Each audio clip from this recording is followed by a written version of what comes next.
Today we'll be continuing our series on the questions that are posed to Kiruv Rabbanim, more commonly posed questions to Kiruv Rabbanim, questions that a lot of people involved in Kiruv or anyone who really has interaction with those who are less religious, they come up with these shilas very frequently. As I mentioned last time, very quickly, my father, Rabbi Yehuda Zakatinsky Shlita, the director of the Kiruv organization Hashivenu, he was my father. Obviously, I've been raised in a Kiruv home, so I always felt the importance of understanding to do Kiruv, how to do Kiruv from a practical standpoint. It's important that there are organizations teaching how to do Kiruv, how to be nice to each other and all these things, which is obviously important. But I think possibly even more important is understanding the halachic ramifications of doing Kiruv. That's why I wanted to start a series. So last week we did we did the shaila of saying Kaddish, and today we'll be dealing with one, maybe two shailas that I think are very interesting, that I think that could be very relevant for those that are involved in Kiruv. As I mentioned last time, there's a big misconception that people have, which is they think that anyone who knows anything can teach others. Anyone who knows anything can be a Kiruv rabbi. And it's true that anyone who knows anything is obligated to teach whatever you know. You're supposed to give it over. But the way Rav Menashe Klein Zatzal writes this, and Rav Nachman of Breslov used to say such a thing. A rabbi is a doctor. He's the doctor of the neshama. He's the doctor of the soul. The sicker the patient, the greater doctor is necessary. A person who has a regular cold can go to any other doctor. If someone, chas v'shalom, has a very, very sick, very, very complicated disease, then he needs a specialist. So really, someone who doesn't know anything and who's not observant, then from their neshama perspective, they need help. They can't just go to anyone. They need professionals. They need real people, meaning they need surgeons. They need people who really know what they're doing. In other words, they need people who know the halachas extremely well. So that's why I wanted to start a series discussing the more common questions. So this week I want to talk about a very, very interesting shaila, and that is, who are you allowed to name your children after? This is very, very common. This is obviously an emotionally charged shaila, and as always, a Rav needs to be consulted, especially this question, because it's, as we're going to see, it can cause a lot of fights if you don't do the right thing, or you don't do what they think is the right thing. A lot of times, the naming children in general, as we'll see, it's a very important topic, and it causes a lot of fights as it is. And now, if you add into the fact that you want to name the child after someone who wasn't religious, who wasn't observant, is that okay? Is it a good thing? Is it bad for the baby? And how do you deal with the fights of the fathers? Is there an eitzah? Is there a heter? What are you supposed to do? This is a question that I think pretty much every Rav, whoever had to deal with Kiruv, had to deal with the shaila. Everyone whose grandfather wasn't observant and they wanted to add a name, they wanted to name after the grandfather, you're going to come across the shaila. So the question is, what is the halachic ramification? So to properly understand this question, as always, we have to start from the beginning. Now this is a very interesting concept, because it really will show us the importance of names in general. Naming a child in halacha is not like the way the non-Jews name a child. We name it, at the bris.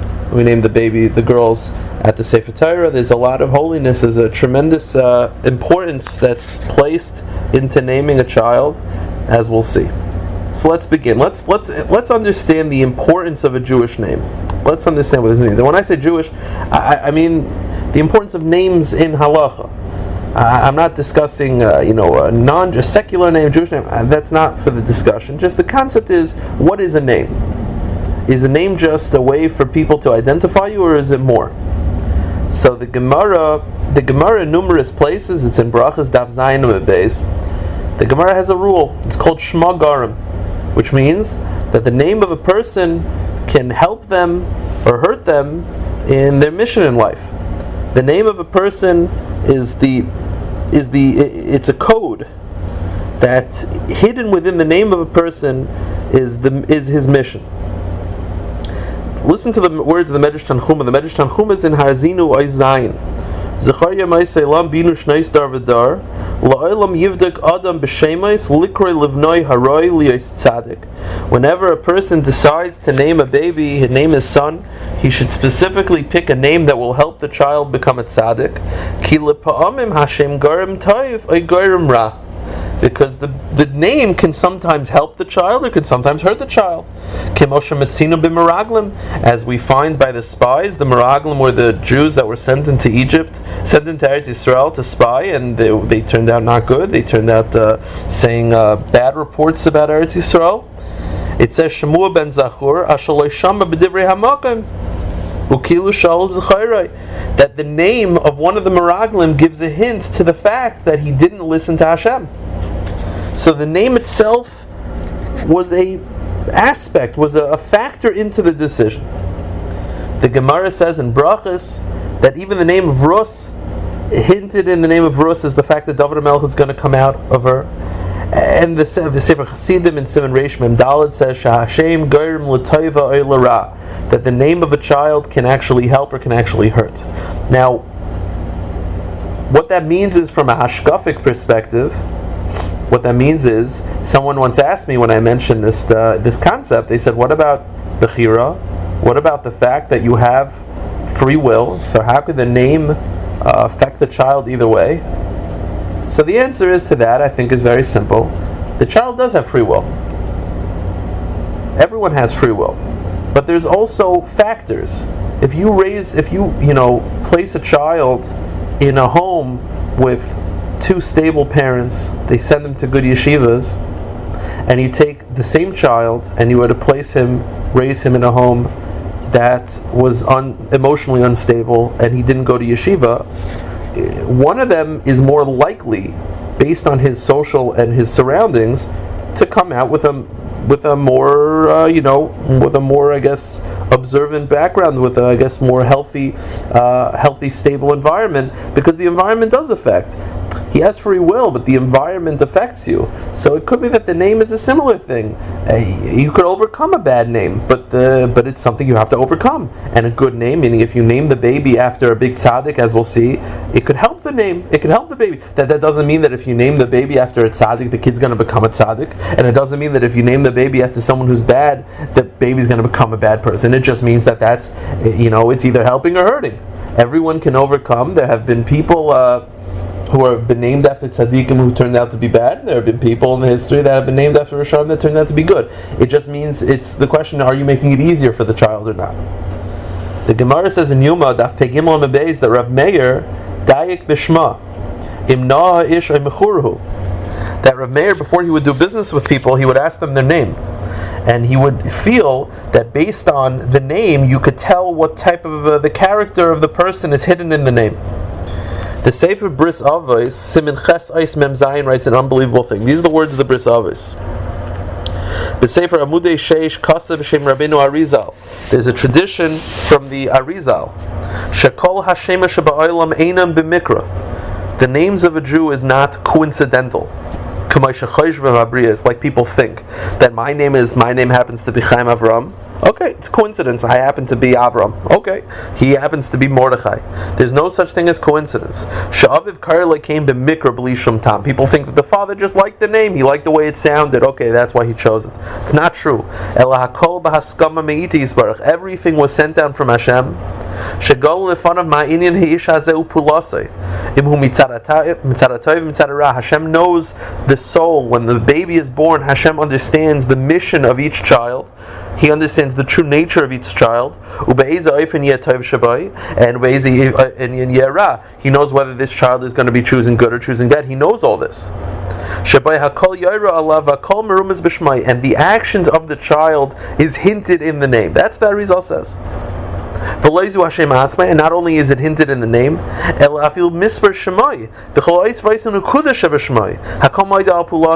even the amount of letters in the name affects the baby.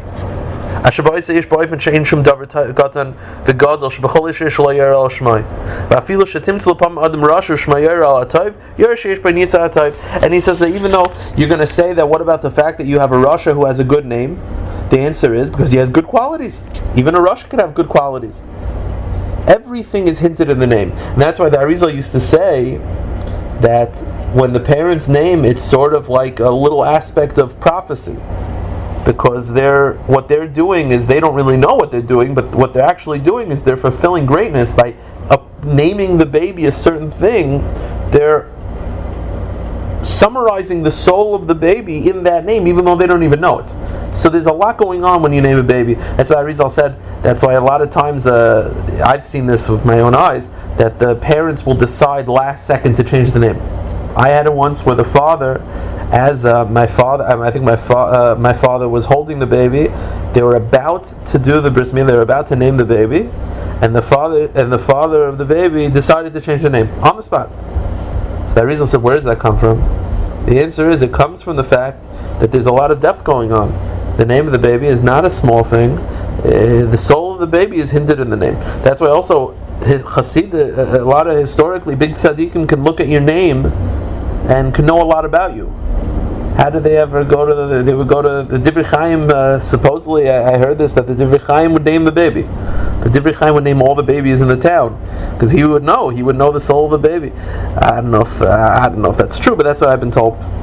Historically, they would go to big tzaddikim, they would write the name on the on a paper and hand it to the tzaddik, and he would be able to tell you things about the person. How did he know? Because the name itself is meramis.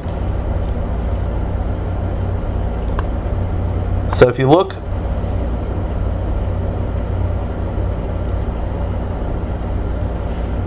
so he says over here, I saw something unbelievable. I'll just read it for you. In the Sefer Magid Mesharim, the Magid Mesharim in Parsha Shmos, the Magid Mesharim was a Sefer written by the author of the Shulchan Aruch, Rabbi Yosef Cairo, the Mechaber, the Shulchan Aruch, and these are his conversations that he had with angels, with an angel. He would learn with an angel and he would write it down. And he says, the Rozen Dishmahun Talu, the Maida Amr Rabban Al Tikri Elashemais. Demand the Ikri Avram, listen to what the Malach told Rav Yosef Cairo. The names of the baby is very important. He says like this: a person who's named Abraham, that means that he has a certain inclination to do kindness, like the original Abraham. Umande Iskari Yosef. And if you're named Yosef, that means that again you have a slight inclination. Ayuhu Giber Ba'arayis. It will either mean that you'll be very strong and you won't give in to immoral acts, like the original Yosef at Tzaddik didn't give in to do the Avera. Ayuhu Zanu Mefarnis La'acherim. Or it means that you'll have the ability to make money and support others, like Yosef at Tzaddik supported all of the land of Egypt. Kamo Yosef Shazan Bekalkalos Avives Achav V'Chein Shara Shemes. This is an unbelievable thing. Now, obviously, that doesn't mean that every Abraham does chesed, and it doesn't mean that every Yosef is rich. It just means that you're born with a little added plus. If you're named that Yosef, that means that you have a little added plus. You're not going to make money if you don't get a job, and you don't go to college, and you don't do your work. You're not going to make money. Obviously, you can't just say, well, I have the name Yosef, that's enough, I'm not doing any work. Obviously not, but it means that that's an added little step in the right direction. So now we see that's the importance of a name. I'll tell you. So that's why we're going to see it's very important who you name after. Naming after someone is not a small thing. You're connecting the neshama of the baby to the name. So if you name it after a bad person, there were people historically that we don't name after. There's a tradition that we don't name after two people that fought each other in their lifetime, because you're connecting it to bad things, because the baby is now confused, because in his soul, in the name which is hinted to his neshama, he's got now a confusion. It's a big deal. The name of the baby connects it to his mission, connects it to his soul. It's a very important aspect. I was once in Israel, and a kid told me he wasn't as observant, he wasn't religious, and he told me that the name was Nimrod. I was like taken aback. Nimrod, the original Nimrod, was a very terrible person, and his name, the reason why he was called Nimrod is because Merida, the name itself means rebellion. Because he rebelled against Hashem. So it's very important. You have to understand when you name a person, it's not just, oh, I like this, I get the big giant book of names, and what's the most popular name of 2014. There's a lot of depth that's going on. It's very important. So that's a little bit of a background into the importance of names. So now let's understand what the common custom is. We all know that the common custom, many people name after tzaddikim. And that's obviously a very nice thing, as we just saw. If you named after a tzaddik, you're connecting the baby to the soul of the tzaddik. You're hinting into that the soul of the baby is connected to that person, that tzaddik that you're naming after, and that's obviously a wonderful thing. The common custom amongst Klal Yisrael is to name the baby after relatives, after grandparents, after parents. Ashkenazim only name after people who are not alive. Sephardim also name after people who are alive. So therefore, a Sephardi person might name after a grandparent who's alive. Ashkenazim won't. But the common custom amongst both Ashkenazim and Sephardim is to name the baby after someone who's a family member. And I saw this in the Sefer Aguda. The Sefer Aguda in the beginning of Perek Shabbos, Saif Simin Yud Zayin, La Yikra Adam Es Benoi Al Shem Adam Rasha. The Aguda says you should not name the baby after a Rasha, because again, the name of the baby is a code for the soul, and if you name it after a Rasha, you're trying to connect the Rasha to that baby. That's obviously not a good thing. Therefore, Nagu Likrois Adam Al Shem Ziknoi. The common custom is to name the baby after a grandfather. Ki Cholish Aviv Tzadik, because every person looks at his grandfather like a tzaddik. Everyone understands that the father and the grandfather, the average grandfather, was a tzaddik. The way the person sees his grandfather, obviously his interactions, is that the grandfather was a tzaddik. So it's a safe bet, if you want to name after a good person, you name after the grandfather. Rav Yitzchak Yosef Shlita, in the Sefer Yalkut Yosef, Kiruv Ve'em, Volume 2, Perek Ches, he actually proves that this was already during the times of the Tanaim, the famous family of Shimon Gamliel, that they already named after grandparents. This is a very, very old custom. This goes down thousands of years to name babies after the relatives. I saw also a lot of the more common poskim nowadays, Rav Moshe Sternbuch Shlita, Rav Menashe Klein, Zatzal, in Mishnah Halachas Chelik Vav Siman Reish Nun Gimel, and in Shuvas Vanagas Chelik Aleph Siman Tov Kuf Aleph, they say that in addition to naming after your grandparents, which is a nice thing because it keeps the name going, it's within the family, it's actually a form of Kiruv Ve'em. So what does that mean? So I saw in the Sefer Rivam Shneituch, which was a student of Rav Nosson Adler, who was the Rebbe of the Chassam Sofer. He writes in Siman Nun Ches the following words: Umovad Zchos. Before I say this, let me read you one more thing first. The Sefer Mili de Chasidusa by Rav Avraham Mibachech. It's a Pirush on Sefer Chasidim. In Siman Tov Ayin Zayin he says, Hanohog likre b'shemis yeladim acher kroivim niftarim u'b'yoyser al shem av ve'em yishloimer shebekach shayach Kiruv Ve'em. You fulfill Kiruv Ve'em by naming after relatives. That's what he says. It's a fulfillment of Kiruv Ve'em. When you name after a grandfather, you're fulfilling Kiruv Ve'em. And the Rivam Shneituch in Siman Nun Ches says the following: U'mevlad es chushel hanoilid. In addition to the fact that when you name after a grandfather, in addition to the fact that you're connecting the soul of the baby to the grandfather's soul, yesh od bezeh Kiruv Ve'em. In addition, it's also a fulfillment of Kiruv Ve'em. Why? Sheyidei kach mara ha'adam shu machzik la'aviv la'avi aviv l'tzadik. Because as I said before, naming the baby is a very important thing. It's not a small matter. It's not a joke. You want to choose someone that was a very good person to connect to the soul of the baby. So when you name after a grandfather, you know what you're telling the world? You're telling the world, I believe my grandfather was a very good person. That's a form of Kiruv Ve'em, because that's obviously a way of fulfilling a respect for your grandfather and a respect for your father, because it's his father. There's no greater respect.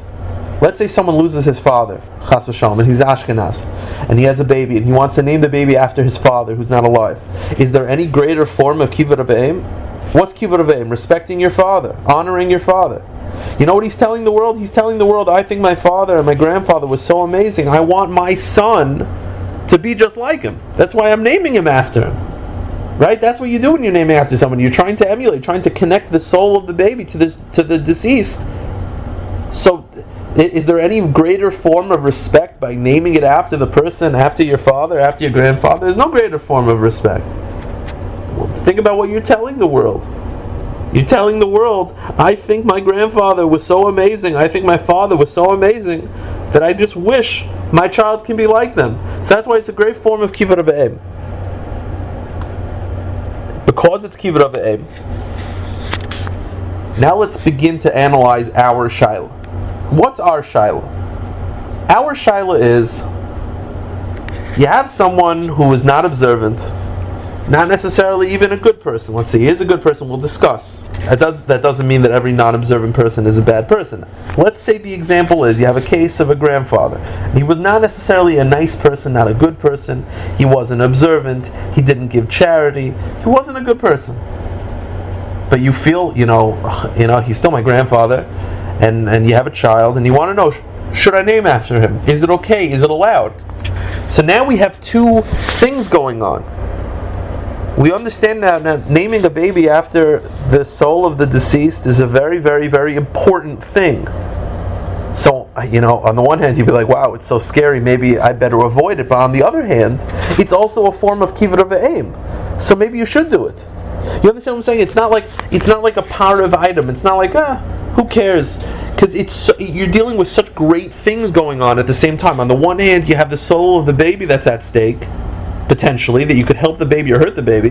And on the other hand, you have kibbud avim. So you have kibbud avim telling you to do it. You have the gravity of the decision telling you to hold up. What do you do? So let's analyze this, and let's see from a halachic perspective, and then let's see, is there an eitzah as to what can be done? What's the halachic ramifications? Till now we've seen that there's a concept that you're supposed to name after relatives. Naming the baby is very important. There's one exception to the rule. The Gemara in Yuma, it's a Mishnah in Yuma, Daf Lamed Ches, and the Gemara says in Lamed Ches Beis. The Gemara says in Yuma that there was a person that Ben Kmeitzer, that he had a very interesting skill. His skill set was that he was able to carry 4 pens in each hand, meaning he would put a pen in between each 2 fingers, and he was able at one time to write the name of Hashem. The name of Hashem is 4 letters, Yud, Hey, and then a Vav, and then Hey. So he was able at one moment, because he had 4 pens in his one hand, he was able to write the name of Hashem at one time, in one moment, which is obviously unbelievably impressive. If anyone tries, I would be astonished if there's anyone listening to this that's able to do this. But that was his skill set. And the Gemara says the following: on this person is not a good person, and on this person we say, let his name be rotted. My b'shem Risham Yerkav, Amrav Elazar Rakvivusai Tala b'Shmayasav Tlemaskin b'Shmayu. The Gemara tells us that such a person like Ben Kmeitzer, who had this skill set, yet he did not want to teach others. Ben Kmeitzer had the ability to write Hashem's name in a beautiful way in one fluid act, and it was something that all the Rabbanim wanted to know how to do, because they felt that was a very beautiful way to write Hashem's name. But he didn't want to teach it because he had the monopoly. He didn't want other people to have his skill set. He was holding on to it for himself. That's obviously a disgusting thing to do. If someone has a gift and he's able to serve Hashem with that gift, he shouldn't keep it for himself. He didn't want to teach others because he wanted it to be his own personal skill set. Such a person, the Gemara says, Shem Risham Yerka, let his name be rotted. What does that mean? The Gemara says, you're not supposed to name after such a person. Let his name be rotted. Rashi says, La yikra adam livnai shem adam rasha. This is the source that you're not supposed to name a child after a rasha, because in addition to the fact that you're connecting the soul of the baby to this rasha, which is not a good idea, in addition to that, you're giving honor, you're keeping the name of the rasha going. It's like lahavdil, nowadays no one would ever name a child Hitler Yimach Shemai. Why? because that name, first of all, you don't want to connect the baby to that name. Disgusting human being. In addition, let that name go away. Why does he deserve that his name be uttered ever again on this earth? So there's such a concept that you're not supposed to name a baby after a Rasha. After a Rasha, it's over. Let his name go away. That's the concept. So this is basically the source that the name of a Rasha is something that we don't like to use, and we don't like to name children after these people. So the question is, this is where it gets a little delicate. Let's say you have a relative who you feel was a Rasha. Now, what's the definition of a Rasha? The definition of a Rasha is someone who did not live and follow the path of Hashem. So let's assume, I don't know the example, each case needs to be dealt with, but let's assume you have a relative who you feel, based on your interactions with this person, based on his lifestyle, that he was qualified as a Rasha. So you would not be allowed to name the baby after such a Rasha, after such a person. So what do you do? Now this is very relevant. So now we've seen that although it's important to name after a relative, if the relative was someone that was considered a Rasha, then you can't name after. So now what do? A lot of times, you have someone whose grandfather, he wasn't observant, he didn't know anything about Judaism. Does that mean that he's a Rasha? Does that mean that you can't name the baby after him? So what's the halach? So I'm just going to mention a couple possible heterim, a couple possible leniencies as to what to do. And again, as always, a Rav should be consulted. But let me read you a couple possibilities of something to do. Ramesha Sternbach Shlita in Chuvas V'Hanagas Chelik Beis Siman Tav Kuf Aleph has a very interesting approach. He says the following: Masha Amrinon sheyesh l'noyled eze kesher v'shayrish emishakar noisei b'shmoi. Says Ramesha Sternbach, this concept that when you name a baby after a person, after a deceased person or a live person, if you're Sephardi, you're connecting the soul of the baby to the soul of the person you're named after. Hainu shahanoyled kosher lemazel umidai shel hanifter v'loy kosher lemasav. What this means is you're connecting the baby to the midos, to the character traits of that person, not to his actions. What does that mean? It means like this.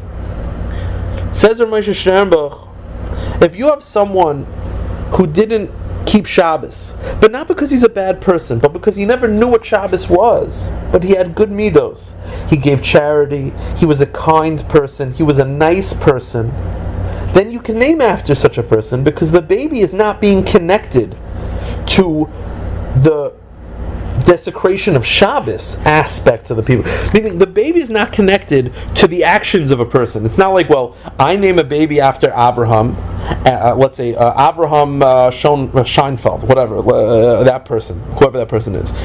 And that Abraham Scheinfeld, let's say, broke Shabbos 50 times. It doesn't mean that this baby now is connected to 50 breaking of Shabbos. That's not the way it works. You're connecting the baby to the midah and to the mazel, to the character traits and to the mazel of that person. Therefore, we say you're not supposed to name the baby after a Rasha. What that means is someone who has bad midos. But if someone has good midos, he's a kind person, he's a nice person, he just didn't keep religious levels that well because he didn't know better. He tried his best, but he didn't keep Shabbos because he didn't know what Shabbos was. But every time that someone poor came to his house, he gave him money, he was a kind person, he had good midos, then you could name after such a person. According to Ramesha Sternbach, the only issue is naming after someone who has bad midos.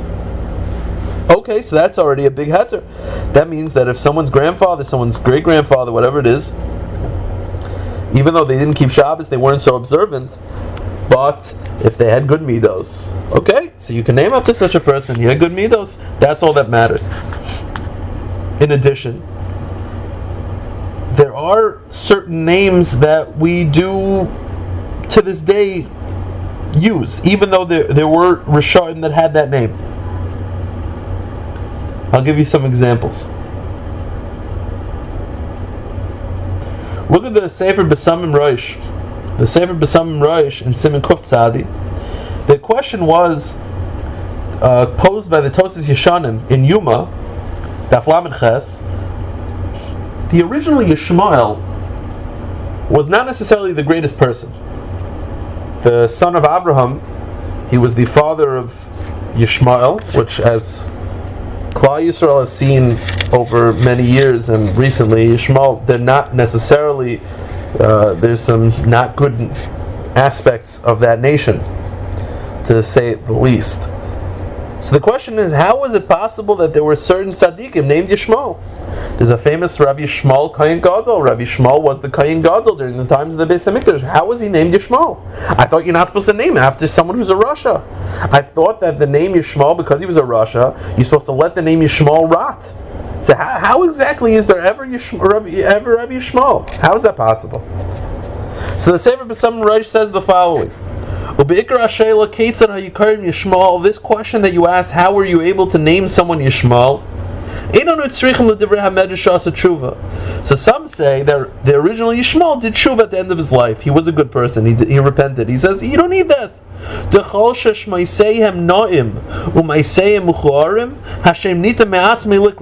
If the name has a nice message, then you can name after that person. You could use that name even though, listen, you're not naming after the original. There's two things. You're not supposed to name, obviously you're not supposed to name after a Rasha, but the problem is, once the name of a Rasha was once a Rasha had such a name, we're supposed to let the name rot. So how do you ever have Yishmael? So the answer to that is, if the name is a beautiful name, it has a nice message. Yishmael means Yisham Akel, that he heard that to listen to Hashem, that as long as it's a nice message, you could use that name. Now you shouldn't name after that person, but you could still use the name. Okay. And there are some examples I don't really want to go into. I think there's also two more really legitimate heterim that people can use. This is where Ramosha Sternbuch also says, that let's say you have a grandfather who's not necessarily the best person, and they want a name after the grandfather, so what do? So he says, you should add a name. Let's say the grandfather's name was Yehuda. Or let's say Yaakov, make it easier. His grandfather's name was Yaakov. You don't want to name the baby Yaakov because you're afraid, I don't want to connect the soul of the baby to that person, the name Yaakov. He wasn't such a good person as a Rasha. I don't want to use his name. I don't want to do this. It's not a good idea. So what do? You add a name.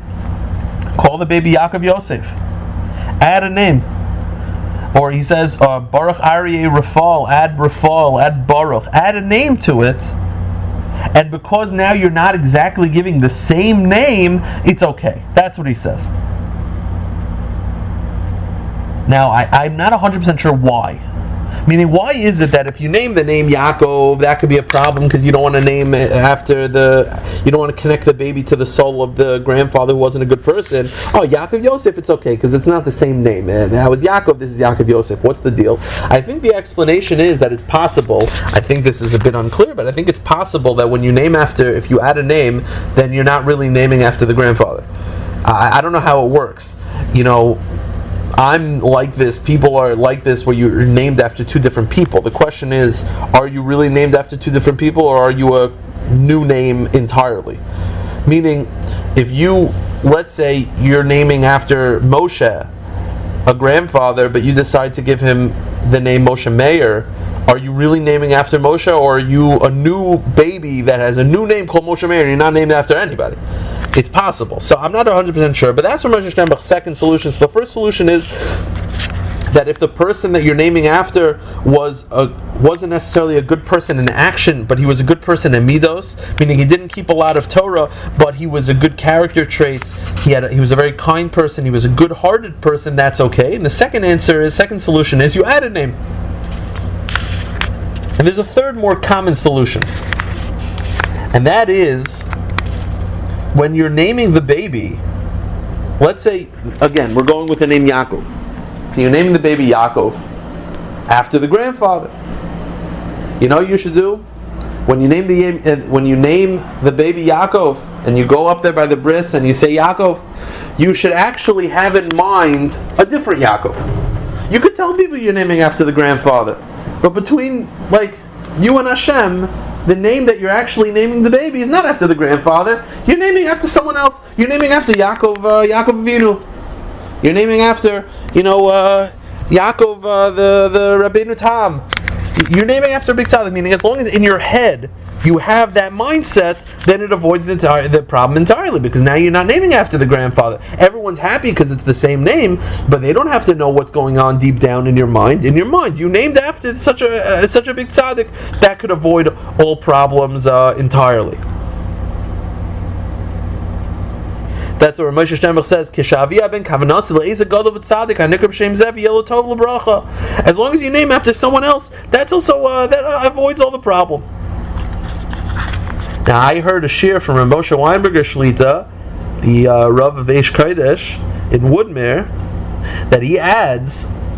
He's a big tzaddik. He knows about all these things, and he says that even if you didn't have that in mind during the bris, but on Shabbos. On Shabbos when people give brachas to the kids on Friday, or even during the weekday, when you call him, let's say you have this Yaakov, so you named after the grandfather. Afterwards, you're like, I probably shouldn't have. He really wasn't a good person. It was a mistake. So the solution really should have been that at the bris you should have had in mind Yaakov Avinu, but you didn't. So what's the solution? So Rabbi Weinberger said, I heard this in a shir from him, that call the child every once in a while. When you call the child Yaakov, have in mind to try to connect that Yaakov to the original Yaakov HaTzadik, Yaakov Avinu, and that also might work. So these are basically the couple solutions. So first of all, you could always, the real answer is, if you want to name the baby after someone who's a relative, but he wasn't such a good person. So first of all, if he had good midos, then according to some poskim, it's okay. Second of all, if you add a name, then according to Rav Sternbach, it's okay. And third of all, if you name the baby, but in your mind you were thinking of a different tzaddik, then of course it's fine. So there's really no reason to cause big fights. This all can be solved. These are some of the eitzes, some of the heterim that the poskim offer. And again, like I said, this needs to be consulted with a big Rav, because big fights can happen from these shilas. Okay, that was that shilah. I want to deal with one more shilah before we end today, and that is it possible to daven for others to become more religious? I spoke about this once before. I think it's a very fascinating shilah. Those who are in Kiruv, they give up their whole everything for others to help them become more observant. The question is, should you daven for them? Could you daven for your students, for them to become more observant? You have a student who's struggling with keeping Shabbos, so you daven to Hashem, help my student, help him keep Shabbos. Does that work? Is that allowed? Is there such a concept? Because one can argue that there's a concept called Bechira, there's a concept called free will, and Hashem would never get involved into someone else's free will. So you could daven all you want today to tomorrow. Hashem is not going to cause. Let's say you have a student named Moshe, and that Moshe is struggling with not texting on Shabbos. So you daven to Hashem, please help Moshe. Please make sure he doesn't text on Shabbos. Hashem might look at you and say, you could daven all you want. I have certain rules that I don't break, and I don't get involved with people's free will. If Moshe wants to text, he can text. I'm not going to stop him. Therefore, you can daven all you want. It's a waste of time, and possibly, if if it's against the rules, maybe you shouldn't be davening. So that's a very interesting question. I think is very important to analyze for a couple moments. It's not the longest shiloh. We'll take a couple moments to analyze it. Now, I want to make this clear. Davening for yourself is, of course, an important thing. You could definitely daven for your own spiritual well-being. If a person himself, if that Moshe who's struggling with keeping Shabbos and he texts on Shabbos, if he turns to Hashem and he says, listen, I'm struggling, please help me, of course that'll work. Because then, that the whole issue with davening is because it's against your free will. You don't want to tamper with someone else's free will. This is the person himself saying to Hashem, I want help. This is what I want. This is not against my will. This is what I want. I want to keep Shabbos. So then, of course, Hashem will help you. And that's obviously a very important thing to daven, to help, for Hashem to help you. Rav Yonasan Eibshit says in Sefer Yaris Devash, Chelik Rishon, Josh Aleph, Yispal Ma'oid Shiyar Hashem Einoi B'tshuva.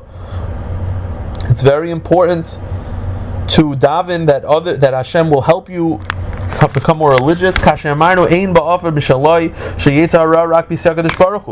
only way you can defeat the Yetzer Hara is with Hashem's help. And of course, a person who's struggling, he's a captive. He's captured by the Yetzer Hara. Of course, the only solution is to daven for Hashem.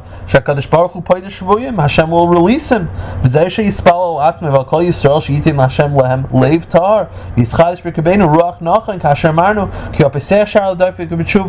So of course, there's a concept of davening to help yourself. The question is, can you daven to help others? Can I daven for Hashem to intercede and to stop others from doing averos? Does that concept exist? So the Gemara in Brachas Daf Yunam at Aleph has a very famous story, and the Gemara says the following. The Gemara says that Rav Meir had in his town certain people that weren't very good. They were harassing him. They were harassing Rav Meir. And Havakaboy Rav Meir Rachmi Alayu, Rav Meir wanted to daven he wanted to daven that these people will die. He wanted to daven, just get rid of these people. These people were harassing him. He's like, I've had enough of these people. I'm just going to daven to Hashem, get rid of these people. Amrle Beruria Debisu, Beruria, his wife, said, My daitach, Mishum Dechsiv, Ki Yitamur Chatoim, Miksiv Chaitim Chatoim Ksiv. Voish Vil Sefer Dekra, Risham Edom, Kivin Dito Chatoim, Risham Edom, Elaboy Rachmi Alaydel, Had the Betshuva, Risham Edom. Beruria said to him, you're making a mistake. You shouldn't daven that they should die. You should daven that they stop doing averos. The Gemara says, "By Rachmi Alai v'Hadr b'Shuv," and that's what he did. He davened that they would stop doing averos, and that's what happened. And they became observant Jews, and they didn't give him a hard time anymore. So this l'chora is a clear source that there is such a concept. Think about what Rav Meir did. Rav Meir davened for someone to become more observant. He davened for Hashem. He said, Hashem, stop that person from eating pig. Stop that person from doing averis. And it worked. So clearly there's such a concept. Clearly you could daven for Hashem to help you, to help others. You could say to Hashem, please make sure he doesn't do an avera. Clearly that works, because that's what Rav Meir did. And if Rav Meir would do it, it's obviously correct. The Zohar also seems to imply this in Zohar Kodesh and Vayera Medrash Hanelam. Amar Rebbe mitzvah lo adam l'spal al rishayim k'dei sheyachzu l'mutav v'lo yikansel l'gehenim. It's a mitzvah for all people to daven that all evil people stop doing sins, that they don't go to Gehenim. V'amar Rebbe asal lo adam l'spal al rishayim sheistach min ha'olam shemal saga kudshabrichu l'terach min ha'olam k'shayovid avodizar le'bo Avram Avinu l'olam. And it's also, you should know, it's forbidden to daven that Hashem should kill all the evil people, kill all the evil Jews in the world. You know why? Because of what if someone did that to Terach? Terach, the father of Avram, wasn't necessarily the best person. He was sinning, he was doing idolatry. What if someone davened to Hashem and said, get rid of Terach? Then Chas v'Shalom, we would never have Avram Avinu. B'shivtei Yisrael lo yahayu. We would never have any Jews. V'melch David melech Mashiach v'Torah le'nitna. We would never have the Torah, we wouldn't have David HaMelech. So therefore, you shouldn't daven that they should die, you should just daven that they should stop sinning. So clearly from the Zohar, from this Gemara, it's clear that there is such a concept to daven for others to become more observant. You could daven and ask Hashem to make sure that people stop sinning. Okay, easy, right? What's the Shaila? It's clearly a Gemara. However, the Marsha disagrees. The Marsha quotes this Gemara on Brachas, and he says the following: Yesh la'ayin b'zeh, I have a question. I understand how a person can daven to Hashem to help himself to become more religious. That makes sense, because that's your own free will. You want to become more observant, so Hashem can help you. How could you daven for others to become more observant? How could you daven to Hashem? Hashem, please make sure Moshe keeps Shabbos. How could you do that? Meaning,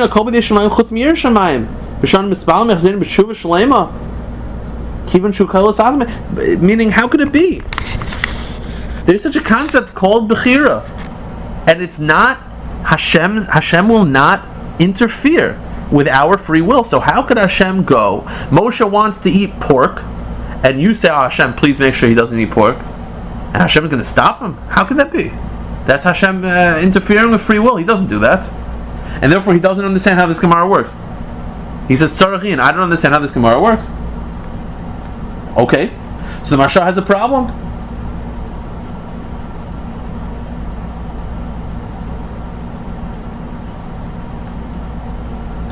So the Chazon Ish, in the end of Orach Chaim Hashmata in Kuf Nun Vav, he quotes the opinion of the Marsha, the question of the Marsha of how could Rameir daven for others to become more observant? It's tampering with Bechira. And he says, and he really answers it with the following. Hamakim Baruch Hu Maniach HaSabachira Bi'ada Adam. Hashem gave free will to all people. Aval ha'adam rashay l'hachriach esri'ei l'avadasa yisbarach. Bein b'kfiyah, bein b'fitoy, v'lei havibit l'abachira. And people we know are able to affect other people's actions. I can go and I could teach someone to become more observant, and he'll become more observant. That's my ability, because I have free will to choose to do things to other people. Someone can kill someone else. How? What about the fact that you're taking away his free will? He wants to live, and you're stopping him from living. You're taking away his free will. The answer is yes, I am. But I have my own free will, and free will can affect others. That's how Hashem created the world. And he says the following: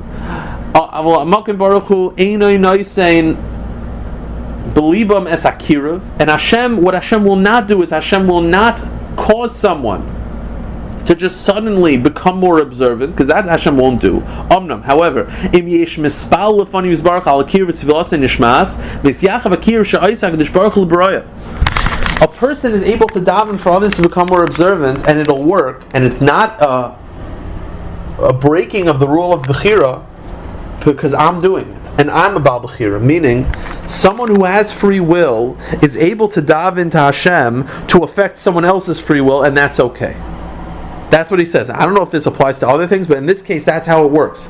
A person is able to daven to Hashem and say, Hashem, please make sure Moshe keeps Shabbos, even though you're going to say, well, how could Hashem do that? Hashem doesn't interfere. But because I asked Hashem to do it, Hashem will interfere, and it'll be as if because I sent Hashem and I'm someone who has Bechira, it's not a problem. That's what the Chazon Ish says, which I think is fascinating. By the way, the Chazon Ish himself in Igeres Ayin Dalid actually has a tefillah that people should daven for their children, and the entire tefillah is pretty much asking them to become more observant, making sure they're asking Hashem to make sure they become more observant.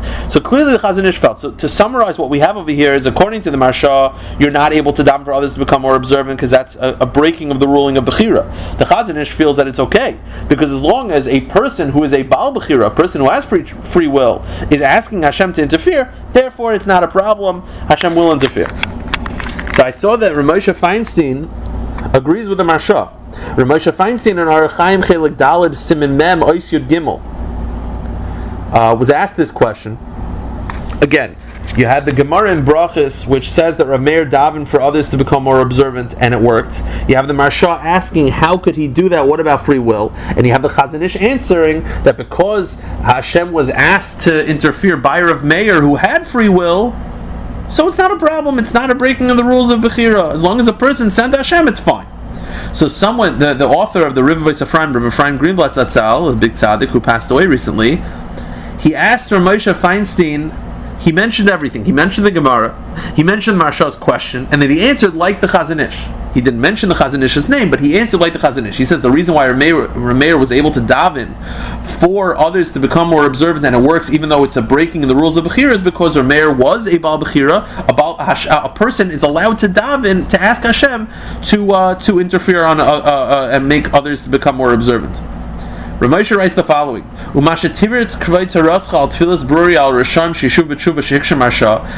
that which the Marsha asked and that you answered, the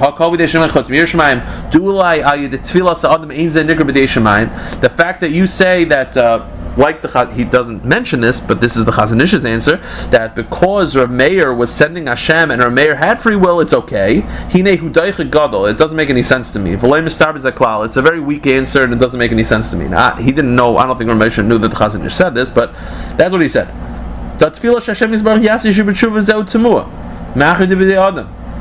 Well, what does that mean? Because if Hashem's not going to interfere, Hashem's not going to interfere. Hashem's not going to be like, well, I wasn't going to interfere, but because Rameir sent me, alright, that doesn't make any sense. So, we have one glaring problem, the problem of the Marsha. The Maharsha feels that a person is not able to daven for others to become more observant. So what did Rameir do? Rameir did, right? Seemingly Rameir davened for them to stop sinning, and it worked. You know what Moshe Feinstein says? You know what Rameir did? Rameir didn't daven for them to become more observant. No, that doesn't work. According to the Chazon Ish, what happened was Rameir said to Hashem, these people are breaking Shabbos, please stop them. Please make sure they don't break Shabbos anymore. And it worked. The Maharsha feels that that's not possible. So you know what Ramosha says? Ramosha says, you know what happens? There are certain people that sin not because they want to sin, but because they feel they have to. Let's say you have a person who really wants to keep Shabbos, but he feels that the only way he can make enough money is if he works on Shabbos. Such a person, you know what you can do? You could ask Hashem to please supply that person with enough money that he won't have to work on Shabbos.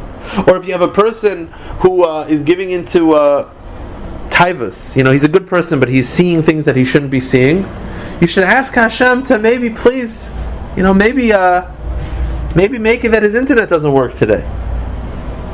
After the Chazak radio share, you don't want to tamper with the shiur, but after that, make his internet not work.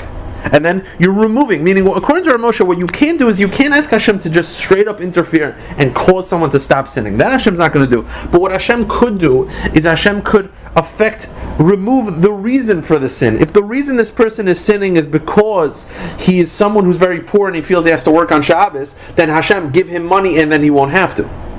What Hashem won't do is just stop someone who's interested in sinning. But if someone really doesn't want to sin, but he feels that he has to, for whatever reason, Hashem can remove the reasons that he feels he has to sin. Hashem can remove, and that's what happened. Rameir didn't ask Hashem to just tell these people to stop sinning. They wanted to sin, and they were like they couldn't. Like it was like in a movie. Like they tried to eat pork, and the fork wouldn't pierce it. Of course not. That's ridiculous. But you know what happened? Maybe they didn't want to eat pork. Maybe they wanted to eat kosher meat, but it got too expensive. So you know what Hashem did? Rameir did. Rameir asked Hashem, please make meat as cheap as pork. Make kosher meat as cheap as pork. And you know what? And that's what Hashem could do.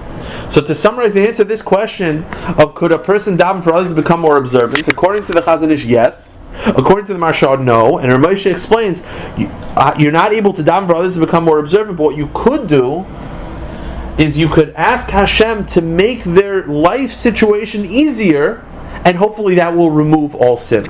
All questions could be sent to avizakatinsky@gmail.com, avizakutinsky@gmail.com.